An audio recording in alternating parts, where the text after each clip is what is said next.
Écoute, la différence aujourd'hui entre la femme européenne et la femme africaine. Le contexte, il est différent parce qu'en Afrique, la femme, elle est formée pour garder son foyer.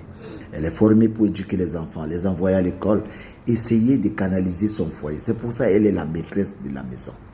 Mais par contre, les tâches ménagères aujourd'hui qui s'ajoutent, par exemple, à 50%, 50% en Europe, c'est parce qu'en Europe, il y a une manière de prendre la chose.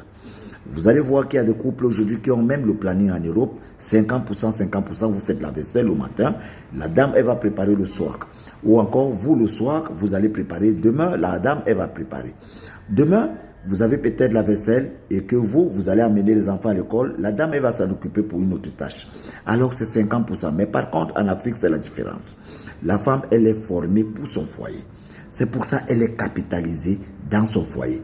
C'est elle qui est encadreur, c'est elle qui éduque, c'est elle qui amène les enfants à l'école, c'est elle qui essaye aujourd'hui de... C'est pour ça qu'on dit souvent, l'enfant est l'enfant de sa maman en Afrique. Mais par contre, là encore, je vous demande de rester bénis, les femmes d'Afrique. Vous avez cette tâche qui est aujourd'hui de partager en Europe, mais néanmoins, il faut choisir quand vous voulez aller en Europe. Ça sera un changement, mais néanmoins, ne restez jamais focus sur quoi que ce soit si ce n'est pas votre taverne. Restez toujours focalisé sur vos tâches ménagères. Que Dieu vous bénisse, que Dieu vous bénisse.